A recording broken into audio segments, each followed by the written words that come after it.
Hello and welcome to this week's episode of the How to Adult Show, produced as part of the free education series offered by the How to Adult School, your source for learning all the important life skills that we all probably should have been taught in school. I'm your host, Corey Fowler, and this week we're going to be talking about the personal growth side of being an adult. And I wanted to talk to you all about one simple idea that I was taught in my early 20s that helped me slowly, methodically, and step by step in my 20s work towards building the life that I really envisioned myself living. Now, don't get me wrong, I definitely still have a ways to go, but I know that I can get there if I keep practicing this skill step by step, day in and day out, and this one habit will get me there. Curious? I sure hope so. I am so excited to teach you about this, so we're going to dive on in. But before we do, I want to take a moment to invite you to go ahead and hit subscribe on the channel. That way you will never miss another episode of the How to Adult Show. And I also really appreciate it because it shows me that the content being created is great, helpful, useful to you, and that I should keep on going with this. So when I was somewhere around 23, 24 years old, I learned this concept actually from a podcast I was listening to all about forming good habits. And this one episode actually really did a large deal to change my life basically right away. So this one simple lesson that I learned really gave me the foundation to finally start focusing on what I wanted and gave me a framework to start breaking down what I wanted and building my life step by step into everything that I envisioned. So again, I learned this tool around 23, 24. I immediately put it into practice, and by the time I was 27, I looked around and realized that by doing this, I had achieved actually most of what I'd set out to do, most of what I'd written down on my goals list, and then it was time to reevaluate and set some new goals, which was pretty cool. Now I know I've been dragging this on, and this one simple thing that I learned is a very straightforward concept called habit stacking. So if you are anything like me, you probably have big dreams, big plans, big ideas, and you want to accomplish everything right now, right away, at this very moment. But you probably also find yourself feeling a little bit overwhelmed by all the things that you want to do, which leaves you not sure where to start, which ironically keeps you stuck in one place. Habit stacking turned out to be the solution to this cycle for me, and I'm pretty positive that it'll be the same for you once you institute this into your life. So this game changer, this simple little practice, is all about picking one small habit or skill that you want to develop in your life and working towards it single-mindedly, one step at a time, until it becomes more or less automatic for you. Once this happens, then you're able to move on to the next habit or skill, but only once this first habit has become automatic and you can guarantee yourself that you've made good progress with it. Doing things this way, bit by bit, one simple step at a time, you're able to achieve the focus to learn and develop at a much faster rate than you would otherwise if you were trying to be Superman and make all the changes and do all the things and be everything at once.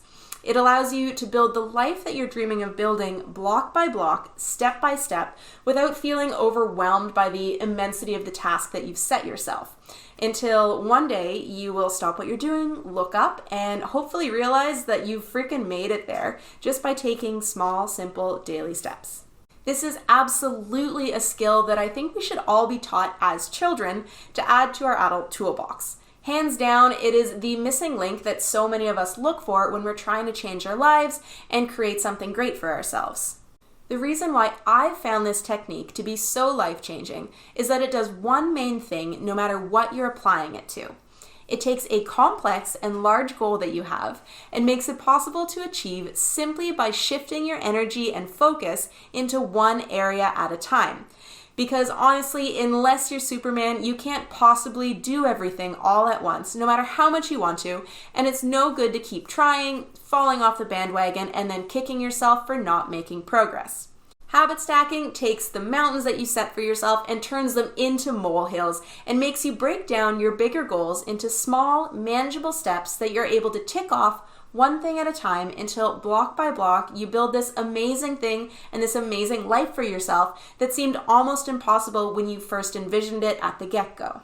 It also reduces the overwhelm that many of us feel when we're inevitably gripped by inspiration and try to become these amazing superhuman people who are everything to everyone and ourselves all at the same time. You know, after a weekend away, when you come back and decide, starting tomorrow, I'm going to clean the kitchen every night and work out 5 times a week and entertain every weekend and do yoga at 5 a.m., drink green smoothies once a day, stop drinking, start my own business. And it's so tempting to do this, but honestly, it's exhausting just thinking about it, and it's almost impossible to make progress if you approach things this way.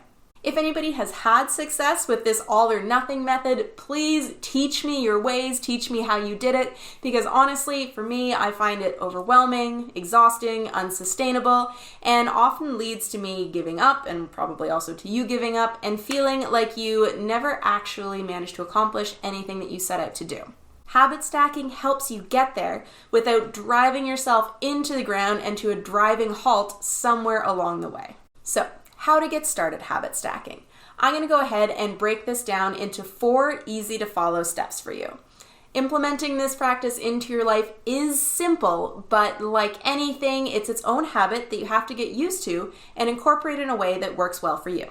So simply start by writing this stuff down, keeping it somewhere visible, and don't be ashamed to come back to it when you inevitably forget what it is that you're doing and you feel like you need to start fresh. Building habits in your life is not an all or nothing system.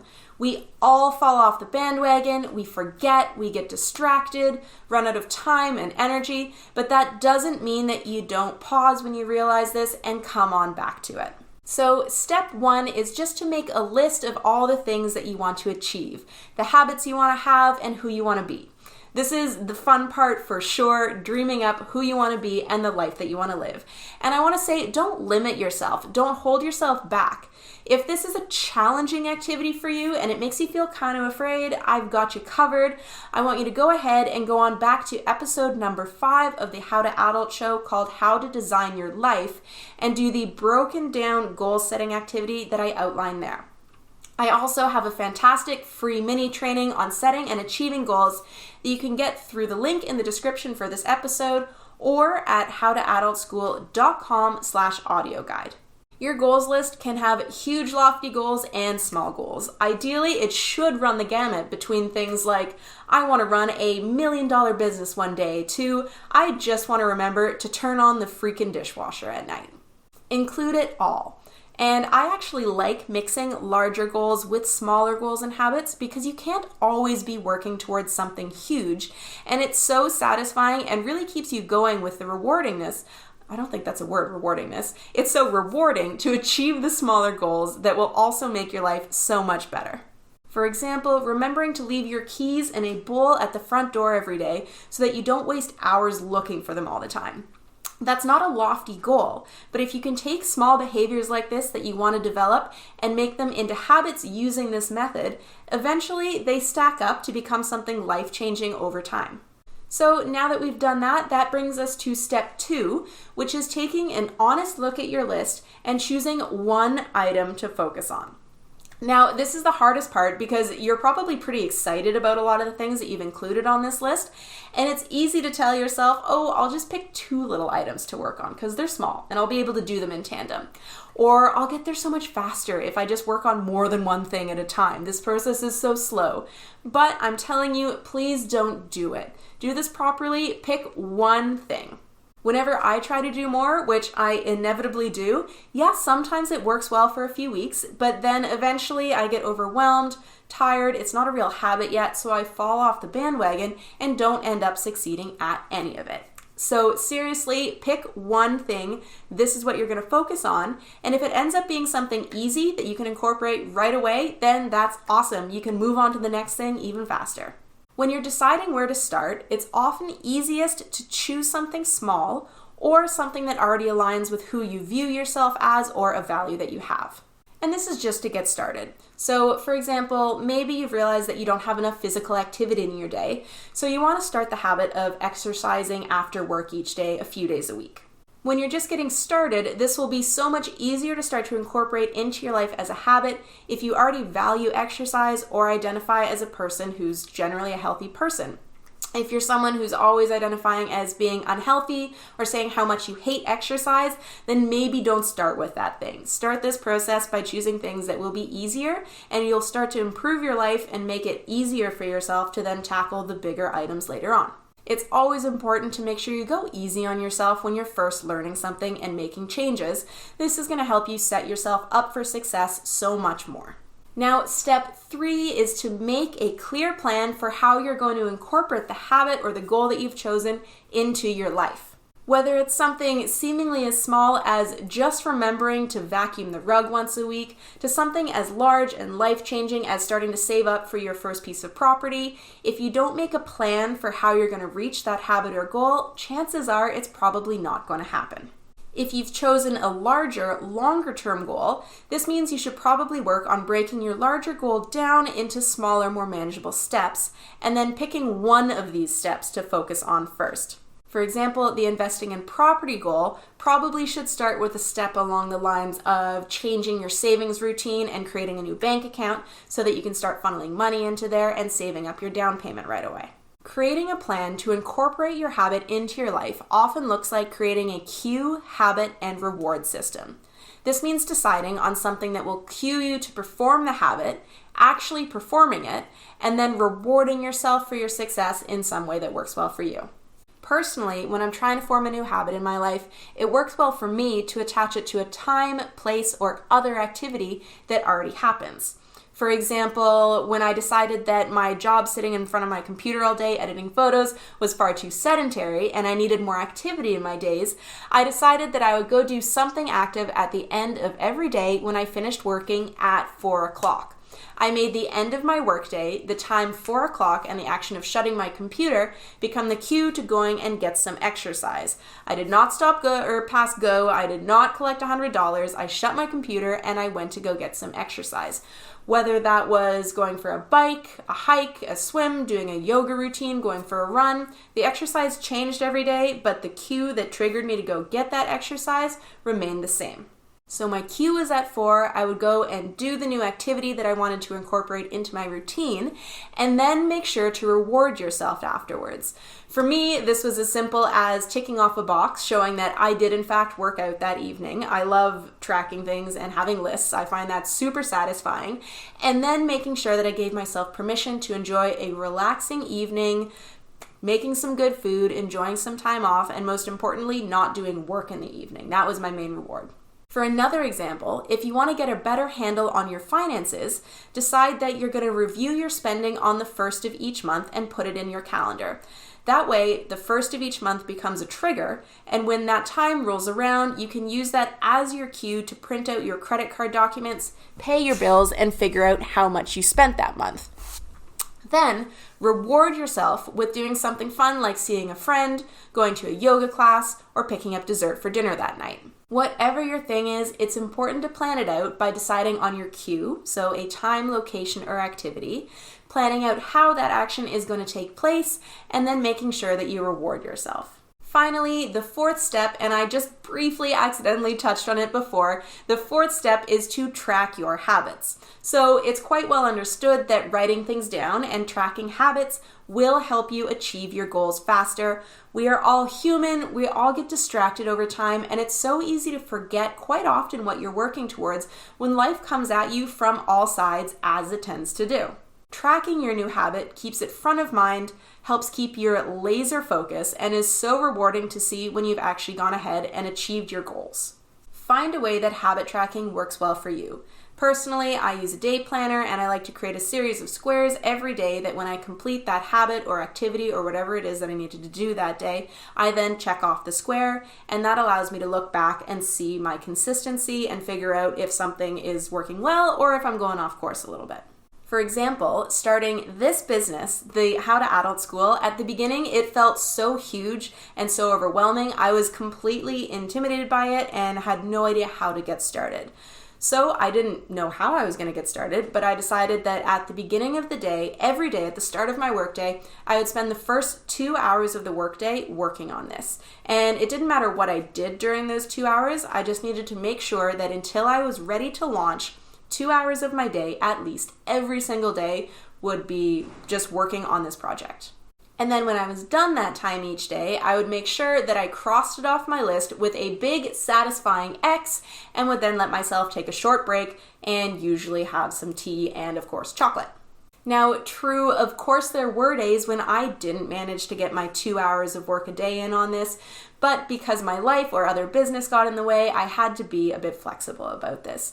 The main goal, though, was that having it written down and in my calendar every single day, and then subsequently crossed off on days when I was successful, was what helped me keep on track and stay focused for months on this larger, intangible goal that I was working towards.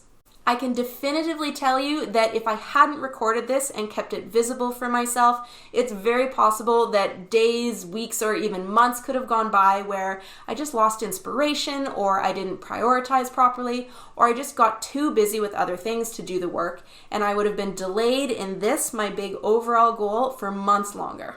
So what you should take from this is that you need to track your habits. Make sure you write it down, keep it somewhere visible, and then allow yourself to feel proud of yourself when you check something off the list or look back on it and see your streak of success. That is awesome.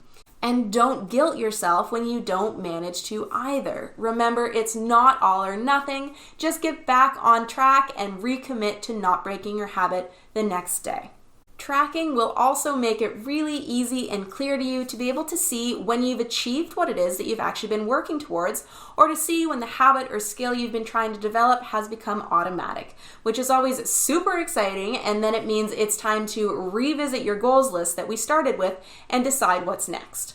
You've already built a really strong foundation, so now you get to decide what's going to be stacked on top of that. Above all else, the concept of habit stacking revolves around the idea of reducing the overwhelm that you feel so that you can actually take action. Breaking larger goals down into smaller, immediately actionable steps reduces the overwhelm and makes it infinitely more accessible to yourself.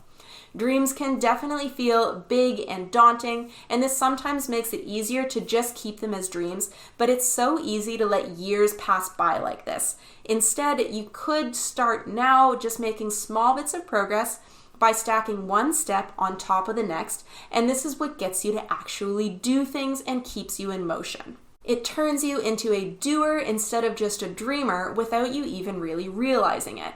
And remember, you're always free to change things around and adjust if something just isn't working for you or isn't as important to you as you once thought it was anymore. Overall, just remember the concept that small, imperfect action is so much better than just sitting around thinking about things all the time, but never taking action to get yourself there.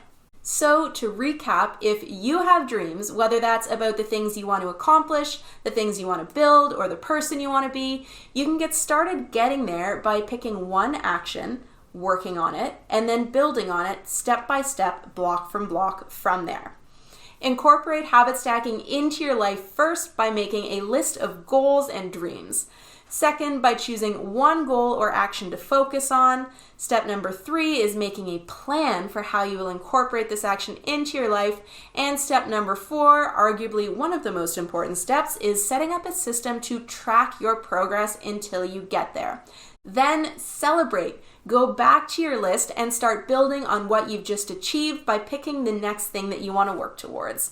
It's slow, it's methodical, it's not as sexy as being Wonder Woman, but it does get results. And one day you're going to look up and realize that you've built something that you really love and that you're living the life that you set out to do. You're working a job you enjoy, living somewhere that brings you a lot of happiness, and you'll owe it all to this one simple little idea called habit stacking.